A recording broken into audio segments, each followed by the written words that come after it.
Sir ఇప్పటి వరకు మీరు ఫినాన్షియల్ రిజల్యూషన్స్ ఎలా ప్రిపేర్ చేసుకుంటే బాగుంటుంది అన్నారు. సో వాటిని ఎలా నిలబెట్టుకుంటే బాగుంటుంది అంటారు? సో ఇక్కడ నిలబెట్టడం కన్నా అచీవ్ చేయడానికి కావాల్సినటువంటి ఇంటెన్షన్ ఏదైతే ఉంటుందో అది చాలా ఇంపార్టెంట్ అని చెప్పేసి చెప్పుకోవచ్చు. ఎందుకంటే ఇందాక మనం చెప్పినట్టుగా ఏంటి అంటే స్పృహ అనేటువంటిది ఉండాలి. నేను మంచి చేస్తున్నాను, చెడు చేస్తున్నాను అనేటువంటి స్పృహ ఏదైతే ఉంటుందో ఆ స్పృహ ఉంటే కనుక ఓకే నేను మంచి చెయ్యాలి, లేదంటే నేను బాగుపడాలి అనేటువంటి స్పృహ ఉన్న వాళ్ళు అయితే కనుక ఇవాళ కాకపోయినా రేపైనా మారుతారు. అంటే మేబీ అక్కడ ఎగ్జిక్యూషన్ లోపాలు ఉన్నాయి కాబట్టి.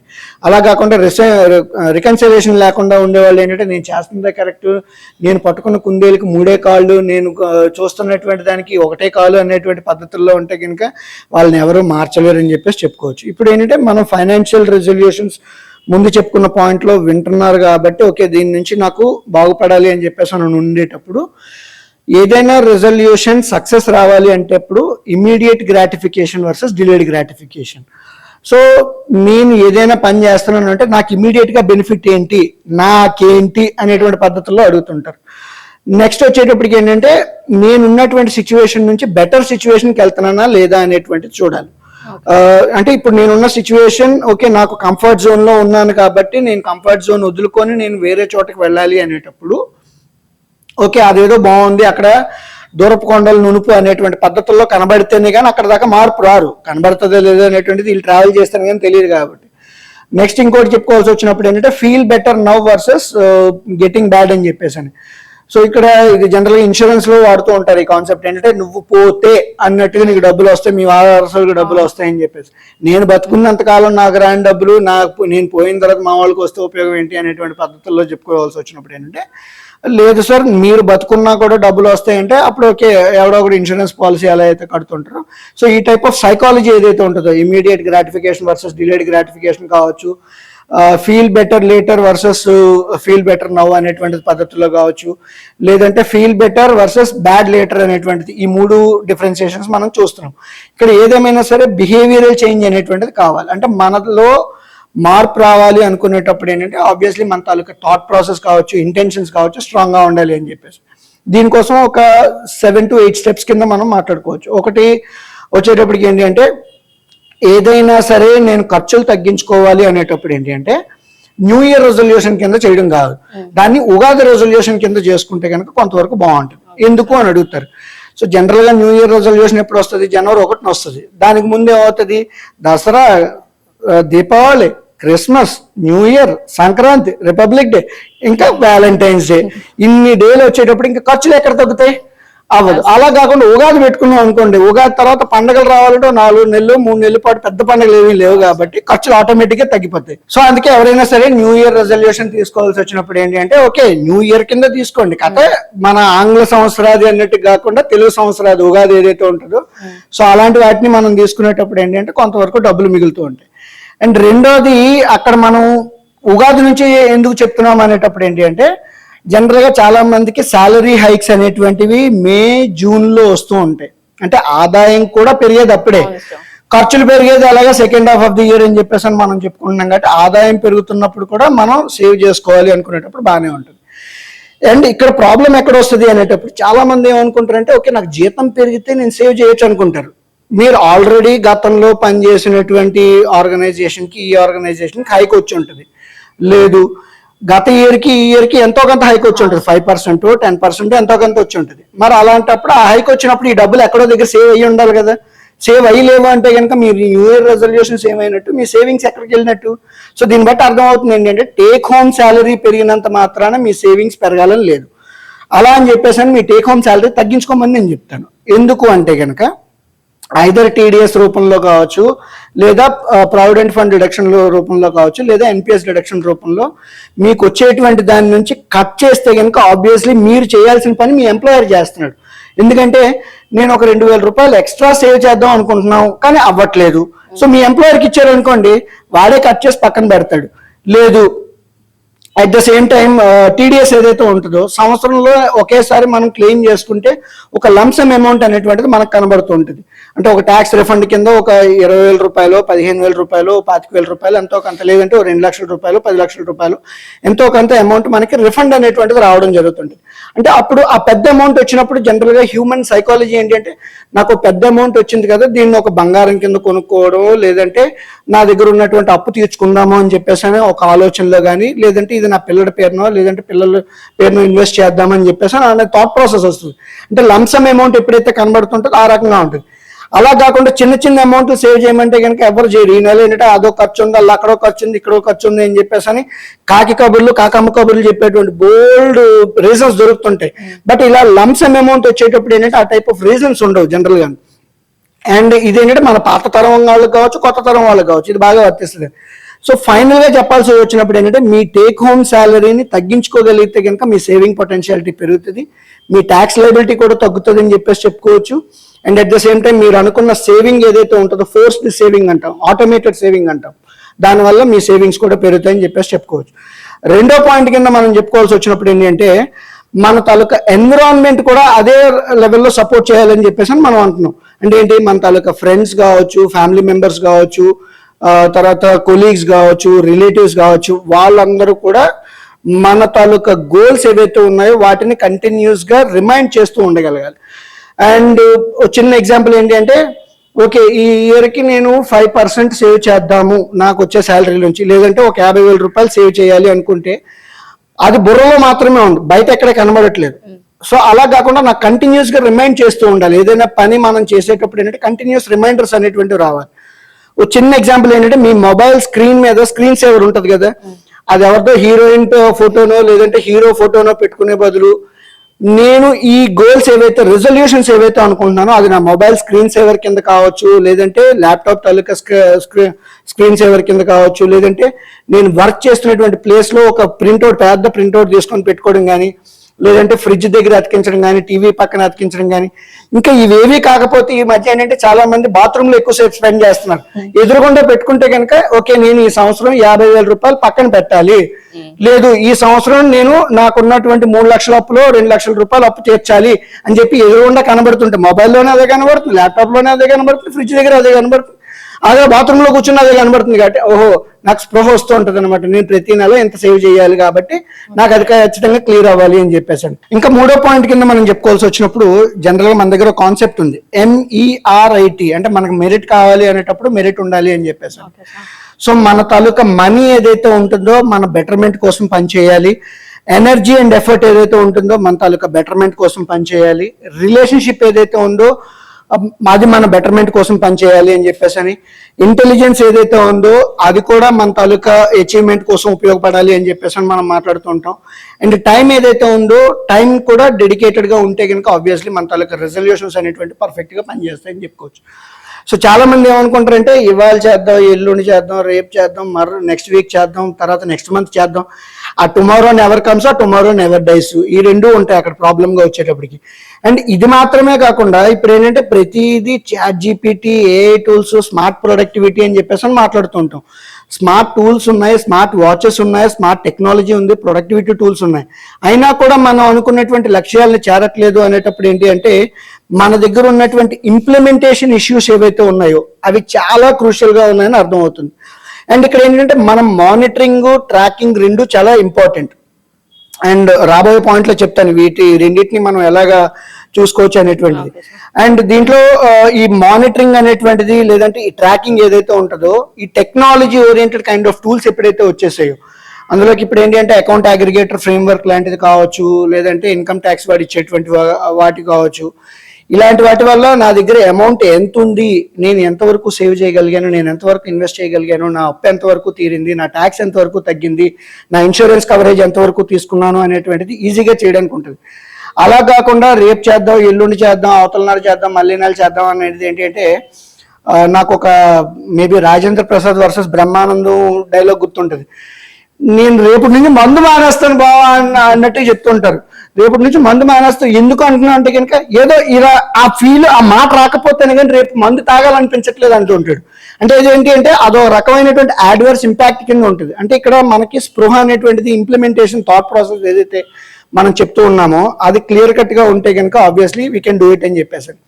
అండ్ రెండోది మెజరింగ్ ది ప్రోగ్రెస్ అని చెప్పేసి మనం చెప్తున్నాం. అంటే ఇంప్లిమెంటేషన్, రివ్యూయింగ్, ట్రాకింగ్ అనేది ఏదైతే చెప్తున్నామో మనకు ఉన్నటువంటి లక్ష్యాలను చేరడానికి చిన్న చిన్న స్టెప్స్ కింద డివైడ్ చేసుకోవాలి. ఇదేంటంటే ఒక సంవత్సరంలో ఒక కోర్స్ కంప్లీట్ చేయాలి అనేటప్పుడు chapter wise, quarter wise, half yearly and yearly exams ఎలా అయితే ఉంటాయో అదే రకంగా మనం అనుకున్నటువంటి లక్ష్యాన్ని అంటే త్రూ అవుట్ ది ఇయర్కి చేరాలి అనుకునేటప్పుడు డే టాస్క్ కింద, వీక్లీ టాస్క్ కింద, మంత్లీ టాస్క్ కింద, క్వార్టర్లీ టాస్క్ కింద, హాఫ్ ఇయర్లీ టాస్క్ కింద, ఇయర్లీ టాస్క్ కింద మనం డివైడ్ చేసుకోగలిగితే కనుక ఆబ్వియస్లీ మనం అనుకున్న లక్ష్యాలు చేరగలిగేటువంటి అవకాశం ఉంటుంది. అంటే తెల్లవారు లేవగానే ఓకే ఈ రోజు నేను రూపాయి సేవ్ చేయాలి, లేకపోతే 10 రూపాయలు సేవ్ చేయాలి, లేకపోతే 100 రూపాయలు సేవ్ చేయాలి, లేకపోతే 1000 రూపాయలు సేవ్ చేయాలి, లేకపోతే 10,000 రూపాయలు సేవ్ చేయాలి, లేదు ఈ మంత్కి నాకు ఇన్కమ్ పెంచుకోవాలి అని ఉన్నప్పుడు ఓకే నేను ఎడిషనల్గా ఒక 2 అకౌంట్స్ క్లోజ్ చేయాలి, లేదా కొంత బిజినెస్ నేను ఎక్స్ట్రాగా తేగలగాలి అనేటువంటి పద్ధతుల్లో మనం ఆ డెమోన్స్ట్రేషన్ అనేటువంటిది చేసుకోగలిగితే ఆ చిన్న చిన్న స్టెప్స్ కింద మనం విడదీయగలిగితే కనుక ఆబ్వియస్లీ ఏవైతే ఉంటాయో మనకు కావాల్సినటువంటి లక్ష్యాలు ఈజీగా చేరుతాం. అండ్ ఇక్కడ ఆటోమేషన్ ప్రాసెస్ అంటున్నాం. స్మార్ట్ టూల్స్ అని చెప్పి, స్మార్ట్ వాచెస్ అని చెప్పి, స్మార్ట్ ప్రొడక్టివిటీ టూల్స్ ఏవైతే వచ్చాయో మనకేంటి అంటే చాలా వరకు ఆటోమేట్ చేస్తే కనుక పనిష్మెంట్ అనేటువంటిది క్లియర్ కట్గా తెలుస్తుంటుంది. జనరల్గా చిన్న ఎగ్జాంపుల్ ఏంటి అంటే మనం చిట్టి డబ్బులు కట్టాల్సి వచ్చిన టైంకి మనం కట్టకపోతే వాడు మన ఇంటి మీదకి వచ్చేస్తాడు, లేదా మన ఎస్ఐపి స్టాండింగ్ ఇన్స్ట్రక్షన్ కావాల్సినటువంటి డబ్బులు మనం మెయింటైన్ చేయకపోతే బ్యాంక్ వాడు పెనాల్టీ వేస్తాడు, ఎన్ఎస్సిహెచ్ వాడు పెనాల్టీ వేస్తాడు, ఈసీఎస్ వాడు పెనాల్టీ వేస్తాడు.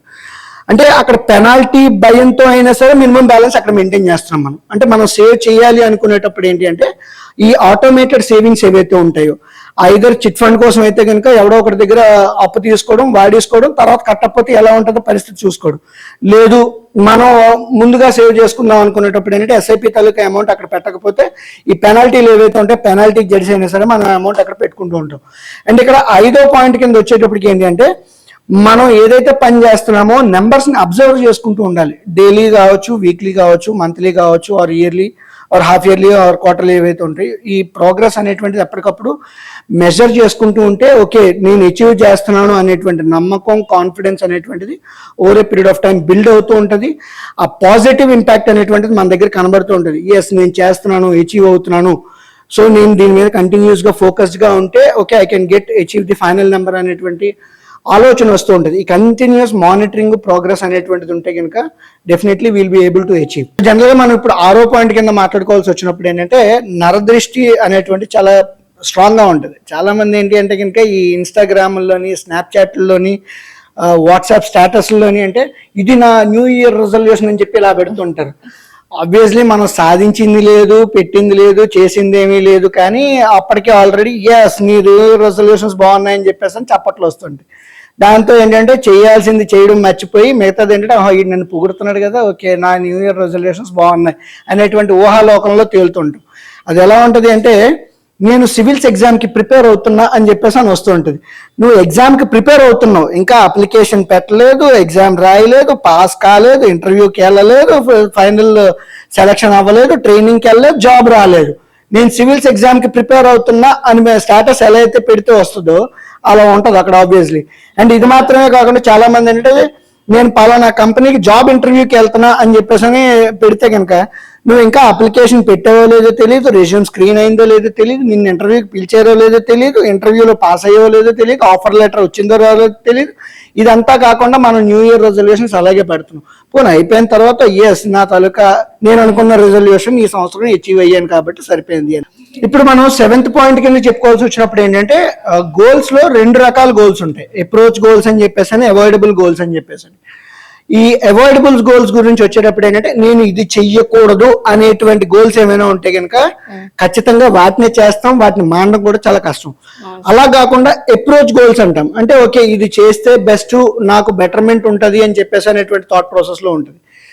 సో మన గోల్స్ లో కూడా ఎట్లా ఉండాలి అంటే కనుక ఇటువంటి అవాయిడ్ గోల్స్ ఏవైతే ఉంటాయో అలాంటివి కాకుండా అప్రోచ్ గోల్స్ వైపు చేసుకోవాల్సినటువంటి అవసరం ఉంటుంది. చిన్న ఎగ్జాంపుల్ ఏంటి అంటే మనం ఓకే నాకు మందు మానేయాలి అని ఉంది అనేటప్పుడు నేను ఏదైనా వీకెండ్ పార్టీలో కూర్చునేటప్పుడు ఏంటంటే ఓకే బీర్ తాకుండా ఓకే బీర్ లాంటి ఆల్కహాల్ ఏదైనా ఉంటే కనుక ఆల్కహాల్ ఫ్రీ బీర్ ఏదైనా ఉంటే కనుక దాన్ని తాగితే ఆబ్వియస్లీ నాకు డబ్బులు మిగులుతాయి and at the same time నేను మందు మానేశాను లేదంటే నేను మందు తాగట్లేదు అనేటువంటి ఫీల్ ఉంటుంది. ఇక్కడ మనం చూసుకోవాల్సి వచ్చినప్పుడు ఏంటి అంటే ఇక్కడ నేను మందు తాగుతున్నా కూడా మందు లాంటిది ఏదో ఒకటి తాగుతున్నాను but it's not actual alcohol which I'm drinking.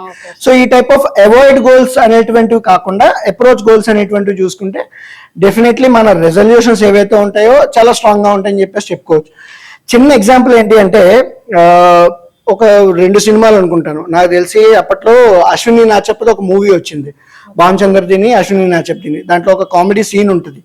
మన మెల్కోట గారికి ఏంటంటే జీడిపప్పు అంటే చాలా ఇష్టం. సో ఆ జీడిపప్పు తినడం కోసం తన చేత ఏం చేస్తాడంటే ఒక గుప్పెడు 5-10 జీడిపప్పులు తీసుకొని ఫస్ట్ ఫ్లోర్ నుంచి కింద ఫ్లోర్ లోకి వేసేస్తాడు. ఆయన ఫస్ట్ ఫ్లోర్ నుంచి కింద ఫ్లోర్ దాకా ఒక్కొక్క పలుకు ఏరుకొచ్చి పై ఫ్లోర్కి వెళ్ళి మళ్ళీ జీడిపప్పు తినాలి.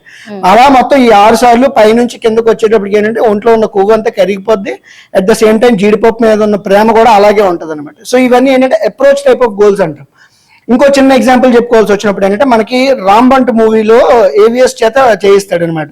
అంటే ఎన్ని వడ్లు అయితే దంచుతామో అంతవరకే మనం తింటాం అనేటువంటిది. అంటే ఇక్కడ కష్టపడుతున్నాము, మంచి కోసం కష్టపడుతున్నాం. సో ఆ టైప్ లో ఉంటుంది.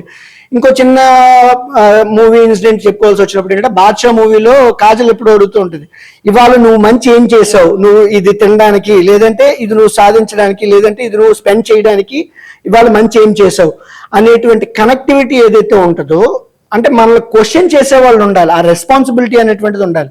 సో ఈ రెస్పాన్సిబుల్నెస్ అనేటువంటిది మనం ఏదైతే ఉంటుందో 8వ పాయింట్ కింద మనం చెప్పుకోవాల్సి వచ్చినప్పుడు రెజల్యూషన్స్ మనం ఎప్పుడైనా సరే సింగిల్ గా పెట్టుకుంటే అది స్వార్థంతో కూడుకున్నది. అలా కాకుండా మన ఫ్యామిలీ మెంబర్స్ ని మన సొసైటీని కూడా ఇంక్లూడ్ చేయగలిగితే కనుక వాళ్ళ దగ్గర నుంచి రెసిస్టెన్స్ రాదు, at the same time support వస్తుంది. ఇప్పుడు సే ఫర్ ఎగ్జాంపుల్ తెల్లవారు 6 గంటలకు లేవాలి, నువ్వు 6 గంటలకు లేస్తే ఏమిటి లేకపోతే ఏంటి, మీ ఫ్యామిలీ మెంబర్స్కి ఏమైనా పెద్దగా మార్పు ఏమైనా ఉంటుందా, లేదు కదా. అలా కాకుండా వాళ్ళు కూడా ఇన్వాల్వ్ అయ్యి నిన్ను 6 గంటలకు లేపేలా ఉండగలగాలి. ఇప్పుడు మనీ రిలేటెడ్ గురించి మనం మాట్లాడుకుంటున్నాం కాబట్టి మనం డబ్బులు సేవ్ చేయలేకపోతున్నాం. సో ఇంట్లో వాళ్ళతో ఒక రకమైనటువంటి ఒప్పందం కుదుర్చుకుంటాం, ఈ నెల నేను ఒక 2,000 రూపాయలు ఎక్స్ట్రా సేవ్ చేయగలిగితే ఆ మిగిలినటువంటి 2,000 నుంచి ఒక 1,000 రూపాయలతో నీకు చీర కొంటానని చెప్పండి. లేదా ఈ మిగిలినటువంటి 2,000 రూపాయలతోంచి అంటే ఆ 2,000 రూపాయలు మిగిలితే అందులోంచి 1,000 రూపాయలతో మనం ఒక ట్రిప్కి వెళ్దాం అని చెప్పండి. లేదు నేను ఇన్సెంటివ్ సంపాదిస్తున్నాను, ఈ నెల నాకు ఇన్సెంటివ్ వచ్చేలా చేయగలిగితే ఇన్సెంటివ్ ఒక 5,000 రూపాయలు వస్తే 5,000లో 2,500లతో మనం బీర్ పార్టీ చేసుకుందాం అని చెప్పండి. అప్పుడు ఖచ్చితంగా మన చుట్టుపక్కల ఉన్నటువంటి ఎన్విరాన్మెంట్ అంతా కూడా సపోర్ట్ చేస్తుంది. సో అప్పుడు ఏంటి అంటే ఇది ఒక రకంగా మనం చెప్పుకోవాల్సి వచ్చినప్పుడు ఏంటంటే ఇంక్లూజివ్నెస్ అనేటువంటిది మనకు వస్తుంది. అంటే మన లక్ష్యాల వైపు మనతో పాటు మన వాళ్ళు కూడా వస్తున్నారు, మనల్ని సపోర్ట్ చేస్తున్నారు అని చెప్పేసి అని తెలుస్తుంది.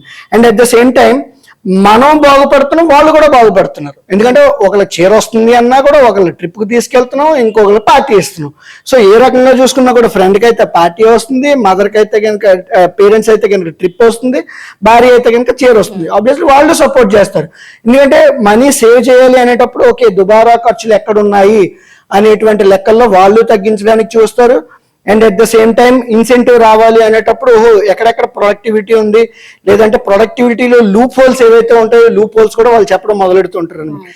ఈ రకంగా చూసుకునేటప్పుడు ఇన్ని రకాలైనటువంటి బెనిఫిట్స్ లేదంటే ఇన్ని రకాలుగా మనం డిస్కస్ చేసుకున్నటువంటి ఈ 7-8 పాయింట్లు చూసుకునేటప్పుడు either carrot or stick policy కావచ్చు, లేదంటే investment or incentive or punishment policy ఏదైతే ఉందో ఇవి ఖచ్చితంగా మన ఆర్థిక లక్ష్యాల చుట్టూ రెజల్యూషన్స్ చుట్టూ ఉంటే కనుక మనం ఈజీగా నెరవేర్చుకోగలుగుతాం అని చెప్పేసి చెప్పుకోవచ్చు అనమాట.